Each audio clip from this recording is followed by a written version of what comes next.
Well, good morning, Tuesday morning, and I'm back. Oh, hold on. Get that stupid thing out of my ear.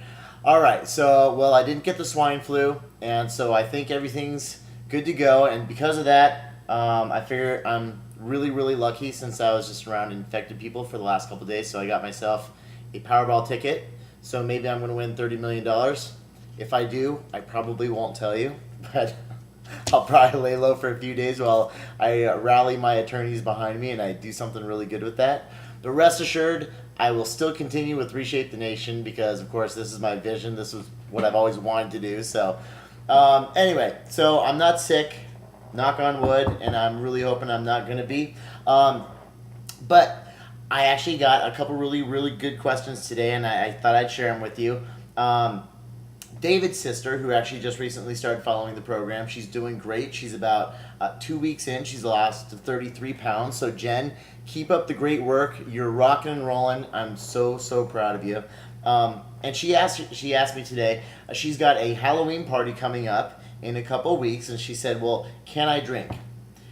Absolutely. Yes, you can drink. Remember, guys, this is a lifestyle. And so it's really important that we incorporate things that we're going to normally do in everyday life.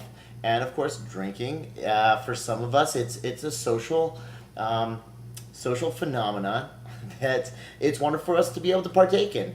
And at the same time, some of us we like to get drunk because it feels good, and we like to get crazy and have a good time. So don't worry about it. It's all good. Yes, you can drink. Of course, it's really important. I want you to make really good drinking decisions as far as the type of alcohol that you're going to be drinking. And if you can actually stick to, believe it or not, the harder alcohols, which are going to be your distilled spirits like your gin, vodka, tequila. What are a few other really good ones are going to be gin, vodka, tequila, rum.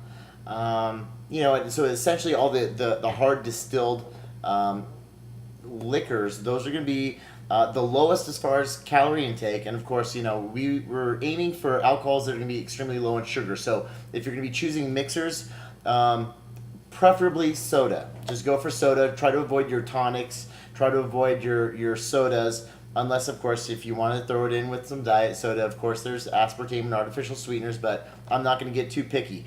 Keep in mind, though, when we are drinking, it shouldn't be a normal thing. Try to keep your alcohol days on your reward days if you are going to be having it. And of course, when there's big celebrations like Halloween, like Christmas, like New Year's, that's fine, guys. Indulge. Remember, this is a lifestyle, so we can't deprive ourselves of wonderful social events and certain things that you're going to be doing with your friends and family. Really important, though, there is one rule that I'm going to ask of you. So here comes the physiology lesson. Keep in mind, I really don't care about the calorie intake when it comes to drinking. What I am concerned about is the effects on your body afterwards. What does alcohol do in the body? Well, essentially, alcohol is a diuretic. It's a very powerful diuretic, and that's why a lot of times the night after heavy drinking, you'll wake up and you're slightly drawn in. Now, what's happened is that there is a hormone in the body called anti-diuretic hormone. It's the hormone that actually keeps fluid in the body. Now, alcohol actually retards the release of that anti-diuretic hormone, so your body flushes. Now, what will happen is that when your body flushes, the problem occurs when you flush all the fluid out of your system and you don't rehydrate before your body's essentially drawn out for about 10 to 12 hours. Typically what happens is that we drink, and then we pass out, and then you go to 10 to 12 hours and you're dehydrated. What that does is it actually throws off hormonally a lot of the systems of the body, a lot of the hormonal systems of the body. So your body goes, oh my gosh, I'm dehydrated. And so the morning after, you wake up drawn out. However, for about 3 to 4 days after that, you start to retain water. And what's happening is that you're bloating for those 3 to 4 days. When you start to throw off your hormones like that, it completely throws your fat loss off too. And so I don't care if you guys are going to drink, that's fine.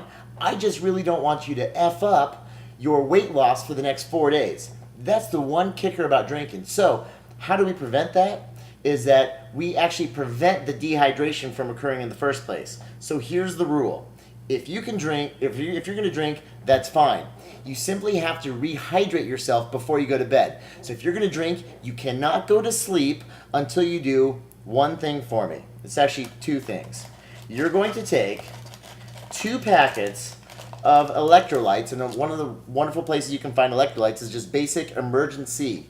Probably you've seen Emergen-C in the thrift store. You can buy it at your local corner store, Walgreens, Ralph's, Safeway, or East Coast Peeps over at your Dwayne Reed's, or any place like that. You buy 2 packets of Emergen-C.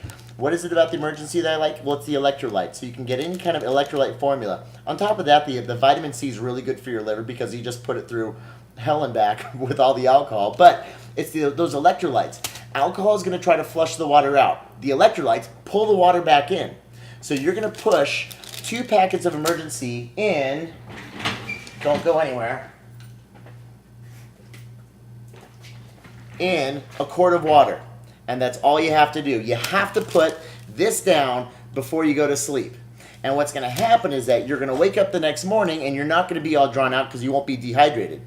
But the beautiful part about the whole situation is that you're also not going to bloat for the next 3 to 4 days. You're going to be right back on track. You wake up the next morning, the alcohol's in the past, and you get right back on track, and you can master your weight loss from there. So if you want to drink, that's fine. You can drink, just follow the rules.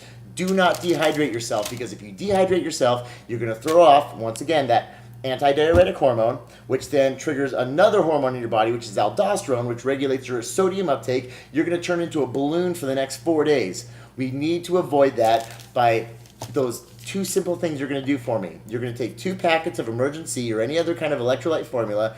You're going to throw it into a quart of water, or this is actually just over a quart. This is 1 liter of water, which is fine. It's fantastic. You got to drink the whole thing before you go to bed.